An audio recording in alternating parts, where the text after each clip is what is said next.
Today, we're going to dig into something that could be a huge game changer for the UK. It's a totally new, secure way of proving who you are online. And this isn't just about making your life a little easier, we're talking about a system that could genuinely supercharge the entire economy. Okay, let's get into it. You know the drill, right? You're opening a new account or applying for something, and bam, you're back to hunting down your passport, trying to get a good photo of it, and uploading it for what feels like the 100th time. It's just so clunky and slow. And, as it turns out, it's also incredibly expensive.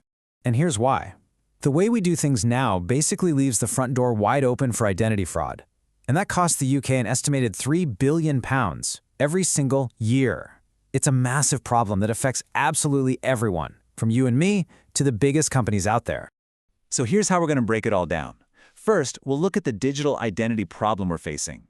Then, we'll uncover the nearly £5 billion opportunity to fix it. We'll explore why the UK is at a critical tipping point right now, unpack this new model for online trust, see it in action, and finally, ask what's next for all of us. You see, this is so much bigger than just personal frustration. The real issue here is a fundamental lack of trust online. Our current methods are just inefficient, they're insecure, and honestly, they just slow everything down, acting like a brake on our whole digital economy. But what if we could flip that problem on its head and turn it into a massive opportunity? Well, that's where this new idea comes in. Digital Verification Services, or DVS for short. And the potential economic upside here is just staggering. Get this, £4.8 billion. That's the projected boost to the UK's economy by 2031 if we adopt a proper nationwide digital verification service. And no, this isn't just about stopping fraud. That growth comes from slashing admin costs, from getting customers signed up in minutes instead of days, and from paving the way for brand new digital businesses. It's a multi-billion-pound upgrade for the entire country. So what exactly is a DVS? Well, at its heart, it's a trusted service that lets you prove you are who you say you are online, but like instantly and securely. Just think of it like a single, secure, digital key that unlocks everything you need online without you having to constantly show your passport to every single company. And this is way bigger than just banking. A DVS could transform pretty much everything. Applying for a job and proving you have the right to work? Done. Registering for a new doctor? Easy. Buying a house, or even just proving your age online? It touches almost every part of our digital lives. So you might be wondering, okay, if this is so great, why hasn't it happened already? Well, it turns out we're at this really unique moment, what you could call a tipping point, where all the pieces are finally falling into place.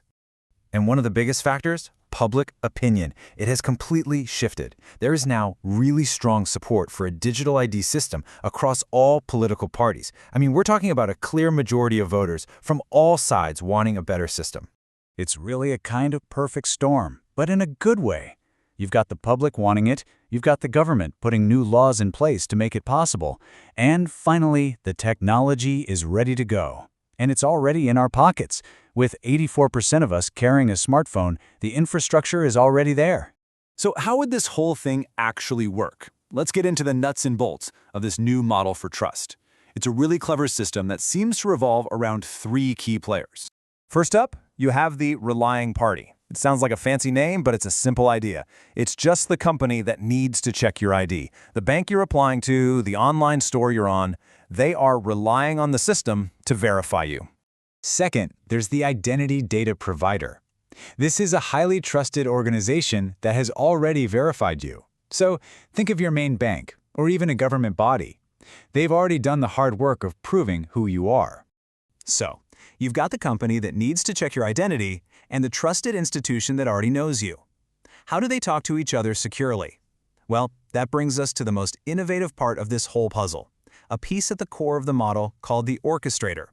The best way to think about the orchestrator is like a super secure digital switchboard. Now, this is the critical part. It doesn't hold any of your personal data. Its only job is to connect the service you want to use with the institution that can vouch for you, making sure the connection is secure and it all happens with your explicit permission. Okay, that might all sound a bit abstract, so let's walk through a real-world example to see how this could transform a process that, let's be honest, is pretty frustrating right now, into something completely seamless. Let's talk about opening a new bank account. The before is a nightmare, right? Endless forms, scanning documents, and then waiting days for it all to go through. Now look at the after. You just tap a button to give consent, it prompts you to open your existing bank's app, you use your face or fingerprint to confirm it's you, and that's it. You're verified in minutes. Behind the scenes, it's this quick, elegant process. You start the application. The orchestrator, that switchboard, finds trusted providers who can vouch for you. You pick one, like your current bank, log into their app to authenticate, and agree to share only the data that's needed. The orchestrator handles the secure transfer, and you're done. Fast, secure, and you're in control the entire time. And this is the magic of the whole system, really. It takes this incredibly complex web of data and security happening on the back end and turns it into a super simple, clean, and secure experience on your phone. It manages all the complexity so you don't have to. So as we start to wrap up, what does all of this mean for the future of digital trust here in the UK? What are the big takeaways? When you boil it all down, it's what you'd call a triple win. It delivers way more security, which means cutting down on that £3 billion fraud problem. It offers incredible convenience for all of us, turning day-long processes into something that takes a few minutes. And it unlocks billions in economic growth by removing all that friction. Which leaves us with one last, really fascinating question. For decades, the internet has been built on a foundation of anonymity and weak identity. If we can finally fundamentally trust who we're dealing with online, what else becomes possible? What other innovations and new services could we build on that foundation of trust?